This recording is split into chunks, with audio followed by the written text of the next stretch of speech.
السلام علیکم سامعین، 17 رمضان المبارک کی تاریخ شروع ہو چکی ہے۔ 17 مارچ ہے۔ خبر کا عنوان ہے دہلی کے جنتر منتر دھرنے کی ایک تفصیلی رپورٹ۔ آخر میں ہم مولانا عمرین محفوظ صاحب کا ویڈیو کی شکل میں مکمل بیان پیش کریں گے۔ آپ یہ سن لیں کہ دھرنے میں کون شامل تھا۔ دراصل یہ دھرنا اور احتجاج All India Muslim Personal Law Board کے زیر اہتمام ہوا ہے، جس میں مشہور عالم دین حضرت مولانا خالد سیف الرحمانی، مولانا فضل الرحیم مجددی، مولانا عمرین محفوظ، مولانا محمود مدنی جیسے اہل علم تشریف لائے ہیں۔ ادھر جماعت اسلامی ہند، جمعیت علماء ہند اور دوسری ملی تنظیموں کے سرکردہ افراد بھی آئے ہیں، اور سیاسی پارٹی میں کانگریس پارٹی کی نمائندگی، سماجوادی پارٹی کی نمائندگی، کمیونسٹ پارٹی کی نمائندگی، مغرب بنگال ترنمول ممتا بنرجی کی پارٹی کی نمائندگی، ان جیسی پارٹی کی نمائندگی رہی ہے۔ یہ ایک بہت بڑی کامیابی ہے۔ آج کا دھرنا بڑا کامیاب رہا ہے۔ ہمارے پاس تمام جزیات نہیں ہیں کہ وہاں مکمل کیا ہوا ہے، آتے رہیں گے، ہم انشاءاللہ آپ کو پیش کرتے رہیں گے۔ سردست ہمیں 3 باتیں معلوم ہیں۔ نمبر 1، مسلم پرسنل بورڈ کا کہنا یہ ہے کہ آخر وقف بورڈ میں غیر مسلم ممبران کا بحیثیت رکن کے کیا کام ہے۔ دوسرے کہ آپ آخری اختیار ضلع کلکٹر کو کیوں دینا چاہتے ہیں۔ تیسرے کہ آپ وقف کا استعمال کیوں بدلنا چاہتے ہیں۔ آخر میں کہ مسلم پرسنل بورڈ کا کہنا یہ ہے، اور تمام علماء کا، سواد اعظم کا، جمہور کا، کہ بی جے پی جو بل لائی ہے وقف ترمیم بل 2024، اس بل کا نام ہے جو بی جے پی لائی ہے وقف ترمیمی بل 2024، اس بل کو ہم مکمل طور پر مسترد کرتے ہیں۔ ایک طرف ہمارے سامنے ضمیر فروش جبہ پوش ہیں، جن کو ٹی وی والے اسلامی اسکالر کے نام سے پیش کیا کرتے ہیں، وہ یقیناً ضمیر فروش ہیں، وہ کہیں گے جو سرکار ان کو کہے گی۔ اور دوسری طرف ہمارے پاس میں جوائنٹ پارلیمنٹ کے صدر جگدیپ بپال ہے، وہ کہیں گے جو سرکار کہے گی۔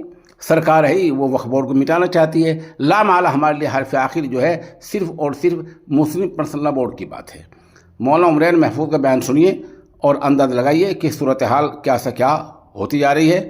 اس بارے میں ہم مزید تفصیلات انشاءاللہ کل بھی پیش کریں گے۔ ترمیمات کے لیے سنجیدہ نہیں ہیں، بلکہ وہ کسی مخصوص ایجنڈے کے اوپر کام کر کہ جوائنٹ پارلیمانی کمیٹی نے وہ رویہ اپنایا، پہلے دیا ہے، اس نے یہ واضح کر دیا کہ وہ امینڈمنٹ بل میں ترمیمات کے لیے سنجیدہ نہیں ہیں، بلکہ وہ کسی مخصوص ایجنڈے کے اوپر کام کر رہے ہیں۔ ہماری طرف سے یہ بات جب کہی گئی کہ ہم اس سلسلے میں آگے بڑھیں گے اور احتجاج ہو سکتا ہے، اور یہ بھی ممکن ہے کہ شاہین باغ کی طرز پر کوئی احتجاج کیا جائے، تو کہنے والے ایک شخص نے کہا کہ جلیان والا باغ کو نہیں بھولنا چاہیے، ہم ان کو یہ یاد دلانا چاہتے ہیں، ڈائر کے راستے پر چلنا چاہتے ہیں تو سن لیجئے، آپ کی گولیاں کم پڑ جائیں گی، ہمارے سینے کم نہیں پڑیں گے۔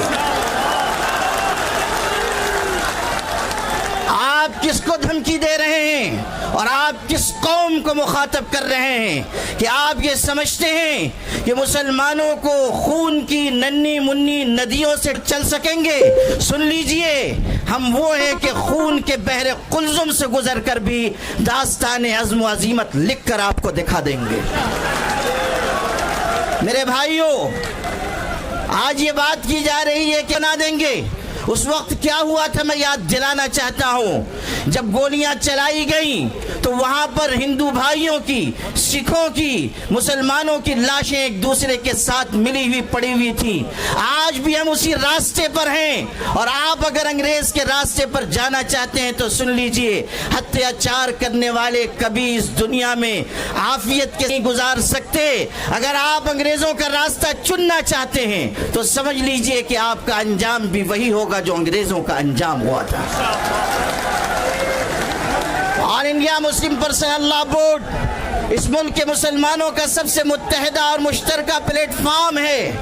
اگر وہ یہ آواز دے رہا ہے کہ وقف ترمیمی بل کو واپس لیا جائے تو حکومت کو اس بل کو واپس لینا چاہیے۔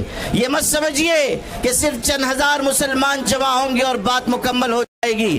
آل انڈیا مسلم پرسنل لا بورڈ آواز دے گا تو پورے ملک کے مسلمان بلکہ انصاف پسند شہری مسلم پرسنل لا بورڈ کی آواز کے ساتھ آواز ملائیں گے. اس لیے آپ سب بھی اس بات کا ہاتھ اٹھا کر عزم کیجئے کہ مسلم پرسنل لا بورڈ جس تحریک کا بھی اعلان کرے گا آپ سب اس کا بھرپور طریقے سے ساتھ دیں گے. آپ اس روزے کی حالت میں اس بات کا عزم کیجئے کہ ہم انشاءاللہ اپنے حقوق کی اپنے حقوق کی لڑائی آخری سانس تک لڑتے رہیں گے. اس حقیقت کو ہمیشہ یاد رکھیے کہ اپنے حقوق کی آواز جتنی دیر سے اٹھائی جاتی ہے اتنی ہی زیادہ قربانیاں دینی پڑتی ہیں. اس لیے اگر آج ہم آئے ہیں تو اپنے اندر ایک قربانی کا جذبہ بھی پیدا کریں اور یہ پیغام پورے ملک تک پہنچائیں کہ ہمیں اس ملک کو بھی بچانا ہے, اس ملک میں محبت کے پیغام کو بھی عام کرنا ہے اور سب کو ساتھ لے کر ہمیں اس سمت میں جانا ہے جس میں ملک کا بھی بھلا ہو اور ہماری ملت کا بھی بھلا ہو. آپ کی یہ قیادت جو یہاں موجود ہے اگر آپ اسے بوڑھی اور بزدل قیادت سمجھتے ہیں تو سن لیجئے, آج یہ یہاں بیٹھے ہوئے ہیں لیکن کل اگر اللہ نے ایسا موقع دیا کہ ہمیں اس لڑائی کو آگے بڑھانا پڑا تو آپ دیکھیں گے کہ یہ قیادت قلم اور کاغذ چھوڑ کر ہتھکڑیوں کا بھی استقبال کرے گی اور اپنے سینے کھول دے گی اور آپ کی لڑائی آخری سیڑھی تک لڑی جائے گی. اسی لیے میں یہ کہا کرتا ہوں اپنی قیادت کے بارے میں کہ یہ الگ بات ہے کہ چپ چاپ کھڑے رہتے ہیں, پھر بھی جو لوگ بڑے ہیں بڑے رہتے ہیں. ایسے درویشوں سے ملتا ہے ہمارا شجرہ جن کی ٹھوکر میں کئی تاج پڑے رہتے ہیں. وآخر دعوانا امین, جس معجون طاقت کے خزانے کا میں اعلان کیا کرتا ہوں اس کی قیمت حکیم صاحب نے کم کر دی ہے. اب یہ معجون بجائے 3000 روپے کے 2500 روپے میں دستیاب ہوگا. یہ بے مثال معجون ہے, جس کو چاہیے وہ ہمارے نمبر پر رابطہ کر سکتا ہے.